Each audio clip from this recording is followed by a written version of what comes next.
Have you ever worked so hard for something that when you finally got it, you couldn't believe it was real? That's exactly how I felt the day I got the keys to my first house. My own house. After years of saving every penny, working double shifts, and sacrificing nights out with friends, it was finally mine. My name is Maya, and this is the story of how my own mother tried to take away the one thing I built entirely on my own. I still remember walking through that empty house for the first time as the owner. The smell of fresh paint. The way sunlight streamed through the windows. 3 bedrooms upstairs, a beautiful kitchen, and a backyard where I imagined planting flowers. It wasn't a mansion, but to me, it was everything. I had spent 28 years living in cramped apartments, sharing spaces, never having anything that was truly mine. Growing up, I shared a room with my 3 sisters, Diane, Patricia, and Linda. We were close in age, but very different in how we approached life. While I was the one who always worked hard, saved money, and planned for the future. My sisters? Let's just say they had a different philosophy. Diane, the oldest, was 32 and still living with our mother. She had been married once, but that ended badly, and she moved right back home. Patricia was 30 and worked part-time at a salon, but most of her money went to shopping and trips. Linda, the youngest at 26, was still finding herself, which apparently meant not holding down a job for more than 6 months. And then there was Mom. My mother had always been complicated. She loved us, I knew that. But she had this way of making everything feel unequal. Growing up, I noticed it. When I asked for new shoes for school, she'd say we couldn't afford it. But a week later, Diane would get a new dress. When I wanted to take a school trip, the answer was no. But Patricia's cheerleading expenses? Always covered. I learned early on that if I wanted something, I had to get it myself.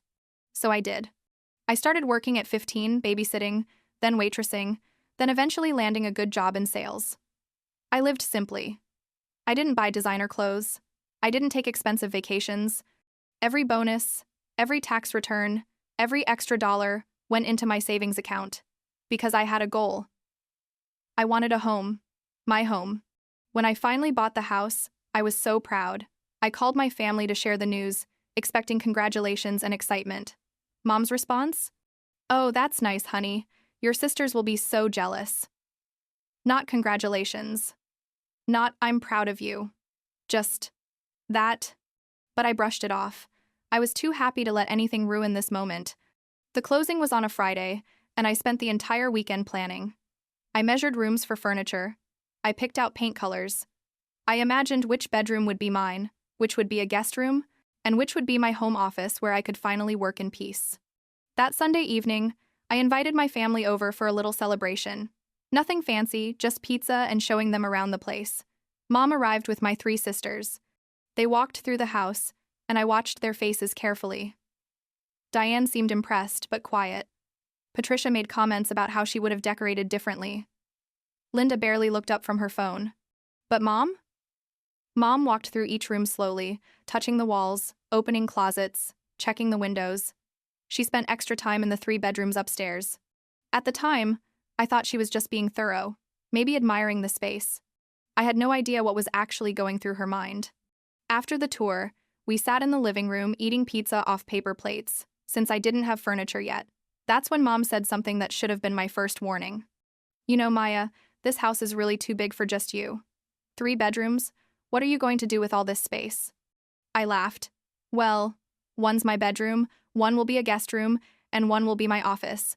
I finally won't have to work from my kitchen table anymore." Mom nodded slowly, but there was something in her expression I couldn't quite read. Well, we'll see. We'll see? What did that even mean? I should have asked. I should have pressed her right then and there. But I didn't. I was too caught up in my excitement, too busy imagining my new life in this beautiful space I'd worked so hard for.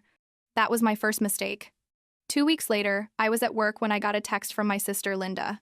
"Thanks for letting me move in. Mom's helping me set up right now. The room is perfect." I stared at my phone, reading the message 3 times. Move in? What room? What was she talking about? My hand started shaking as I called her. She answered cheerfully. "Linda, what are you talking about? What room?"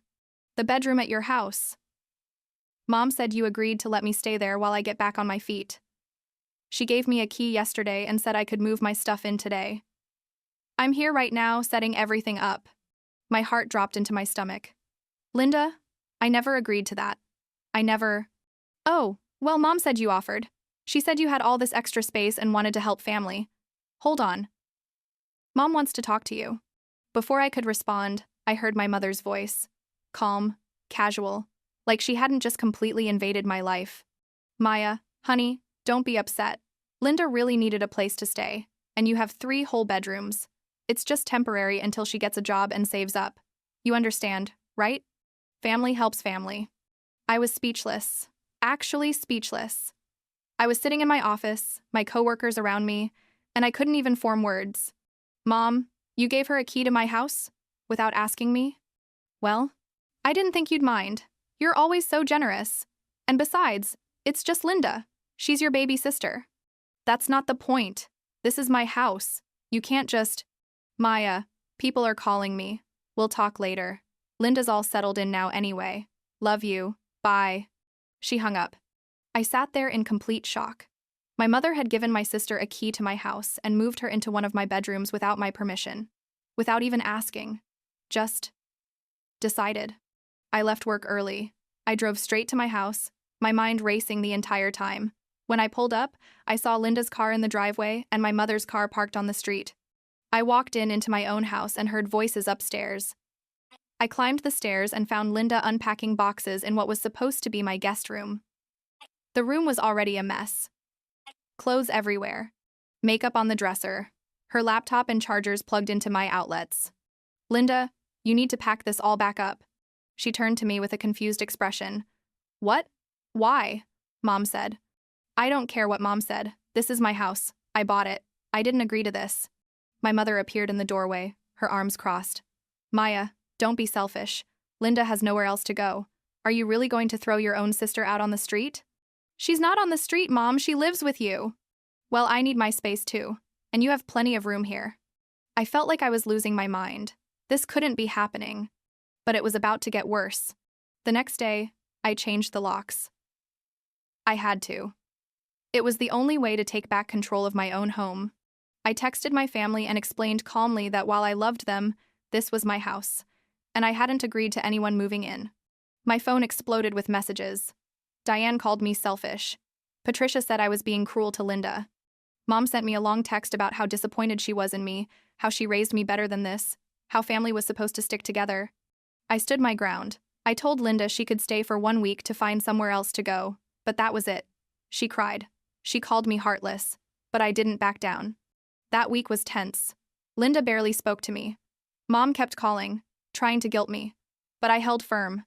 Then, on day 6, I came home from work to find something that made my blood run cold. Patricia's car was in the driveway, and when I walked inside, I heard voices in the bedroom that was supposed to be my office. I ran upstairs and found Patricia arranging her things in the room, her clothes hanging in the closet, her makeup on the desk, her shoes lined up against the wall. What are you doing? She turned to me with a bright smile. Moving in. Mom gave me a key too. She said, since you're letting Linda stay, I could have this room. I've been having issues with my roommate anyway, so the timing is perfect. I felt like I couldn't breathe.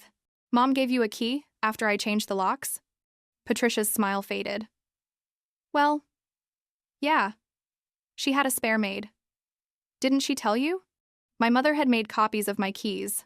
After I explicitly changed the locks, she had gone behind my back and given my sisters access to my home.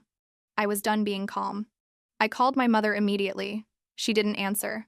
I called again. And again. Finally, on the 4th try, she picked up. Mom, you gave Patricia a key after I changed the locks? Oh, you changed them? I wondered why my key didn't work. Yes, I had new ones made. A locksmith can do that if you have the address and ID. I'm still your mother, Maya. I was just helping your sisters. This is illegal. You can't just… Illegal? Don't be dramatic. I'm your mother. And frankly, I'm hurt that you're treating your sisters this way. I raised you to be kind. You didn't raise me to be a doormat. Silence. Then her voice turned cold. Watch your tone. I'm still your mother. And if you kick your sisters out, don't expect me to forgive you anytime soon. She hung up. I stood in my house, with 2 of my sisters now living in it without my permission, and my mother holding my relationship with her hostage. That night, I told both Linda and Patricia they had 3 days to leave. The crying started immediately. The guilt trips. The how could you speeches. Patricia said I was destroying the family. Linda called me a selfish brat who forgot where she came from. But I didn't care anymore. I was done. Except I wasn't prepared for what happened next. On day 2 of my ultimatum, I came home to find Diane's car in the driveway too. You've got to be kidding me. I walked in, my hands already clenched into fists, and found Diane in my bedroom. Not a spare room, my bedroom. The master bedroom where my clothes were still in the closet and my bed was still made. She was sitting on my bed, scrolling through her phone. Diane, what are you doing? She looked up casually. Oh, hey. Yeah, Mom said, since you have the master and it's so big, I could share it with you. Like when we were kids, remember? It'll be fun. I felt something inside me snap. Get out. What? Maya, come on. Get out. I didn't yell often. But when I did, people listened. Diane's eyes went wide. She grabbed her bag and hurried out of the room. I called a locksmith right then and there. Emergency service. I paid extra to have them come out that night and change every single lock in the house. Then I installed a security camera at the front door and another at the back. Then I called a family meeting. I told all 3 of my sisters and my mother to meet me at a coffee shop the next morning. Neutral ground, public place, no more ambushes in my own home. They all showed up, looking annoyed like I was inconveniencing them. My mother sat with her arms crossed, already on the defensive. I'm going to say this once. I started. My voice steady. All 3 of you need to remove your belongings from my house by this weekend. I've changed the locks again. The keys you have won't work. If anyone tries to enter my home without permission, I'll call the police. You'd call the cops on your own family? Diane gasped. If you break into my house? Yes. Mom slammed her hand on the table. This is ridiculous. We're family. You're supposed to help each other. Help? Help? I could feel my voice rising. When have any of you helped me? When I was working 2 jobs to save for this house, where were you? When I was eating ramen for months to save money, did anyone offer to help? No. But now that I have something, suddenly I'm supposed to share it? That's what family does, Patricia chimed in. No, what family does is respect boundaries. What family does is ask permission. What family does not do is break into someone's house and move in without consent. The coffee shop had gone quiet. People were staring. I didn't care anymore. You have until Sunday, I said firmly. After that, anything left in my house goes to the curb. And Mom, if you make another copy of my keys, I will press charges for trespassing. I'm not joking. I stood up and walked out, leaving all 4 of them sitting there in stunned silence.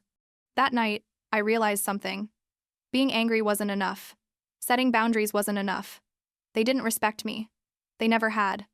In their eyes, I was the family workhorse, the one who was supposed to sacrifice so they could benefit. But I was done being taken advantage of. I started making calls. First, I called my aunt, my mom's sister, who I'd always been close with. I explained everything. She was horrified. She had no idea this had been happening. She told me my mom had actually been bragging to the family about how all her daughters were living together in Maya's nice big house, like it was some happy family arrangement she'd orchestrated. My aunt promised to set the record straight with the extended family. Next, I called my landlord from my old apartment. Turns out, Linda had listed me as a reference for a new apartment application and never told me. The landlord called to verify my recommendation. I was honest. I explained Linda's work history, her tendency to skip out on responsibilities, and that I couldn't in good conscience recommend her as a reliable tenant. She didn't get the apartment. Patricia had been telling people at her salon that she was temporarily staying at her sister's place to make it sound like I'd invited her. I showed up at the salon one day and very calmly, in front of her coworkers and clients, asked her when she'd be moving out since the temporary arrangement she'd moved into without permission was ending. The looks on people's faces were priceless. Patricia turned red and stammered. Her coworkers suddenly understood what was really going on. But the biggest move? That was for my mother. Mom had been hosting her weekly book club at her house for years. She loved it. It was her social highlight.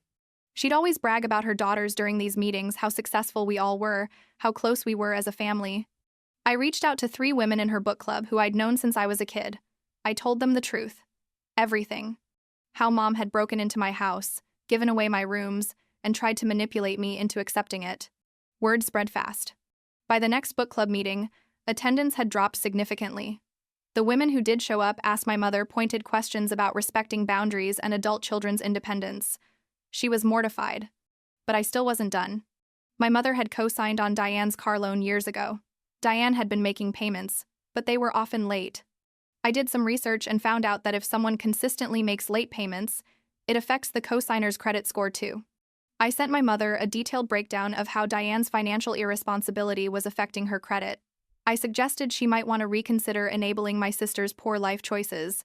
Slowly but surely, the family dynamics began to shift. My sisters started realizing that their free ride was ending. Patricia moved in with a friend. Linda finally got a full-time job and found a roommate situation. Diane stayed with Mom, but Mom started charging her rent. And me? I changed more than just my locks. I set up clear boundaries with my entire family. No surprise visits, no asking for money, no expecting me to solve their problems. I made it clear. I love you all, but I will not be taken advantage of anymore. Some of them respected it, some didn't, and that showed me exactly who deserved a place in my life. 6 months later, my house finally feels like home. I painted the guest room a soft blue. My office has a desk where I work peacefully every day. My bedroom is mine, my sanctuary where no one enters without permission. The first night I slept in my house with it truly empty except for me, I cried. Not sad tears. Relief. Freedom. The weight of carrying my family's expectations finally lifted. My relationship with my mother changed. She barely speaks to me now. When she does, it's surface-level pleasantries. Part of me is sad about that, but a bigger part of me is at peace. Because I learned something important. Just because someone is family doesn't mean they get unlimited access to your life, your space, or your hard-earned success. Linda actually apologized eventually. 6 months after everything, she called me and said she finally understood why I was so angry. She's doing better now, holding down a job, living independently. We talk occasionally. It's not the same as before, but it's honest. Patricia never apologized. She still thinks I overreacted. We're cordial at family gatherings, but the closeness we once had is gone. And I'm okay with that. Diane is still Diane, still living with Mom, still making the same choices, but she's not my responsibility anymore. Sometimes people ask me if I regret how I handled things, if I wish I'd been more understanding, more patient, more accommodating. And my answer is always the same: no. Because here's what I learned through all of this. Setting boundaries doesn't make you selfish. Protecting what you've worked for doesn't make you cruel. And standing up for yourself even against family doesn't make you a bad person. It makes you strong. My mother tried to teach me that family means sacrifice, but what I learned instead is that family should mean respect. Real love doesn't demand you give up pieces of yourself. Real love doesn't break into your home and take what isn't theirs. Real love honors your boundaries. I worked 28 years for that house. Every shift, every sacrifice, every dollar saved. It wasn't handed to me. Nobody helped me. I earned it. And I'll be damned if I let anyone make me feel guilty for protecting it. So if you're out there, dealing with family who takes advantage of your kindness, who expects you to carry their weight, who makes you feel selfish for having boundaries, hear me when I say this. You are not a bad person for saying no. You are not cruel for protecting your peace. You are not wrong for demanding respect. Your success is yours. You earned it, and you don't owe anyone access to it just because you share DNA. I'm Maya. This is my house, my home, my sanctuary. And nobody, not even family, gets to take that away from me ever again.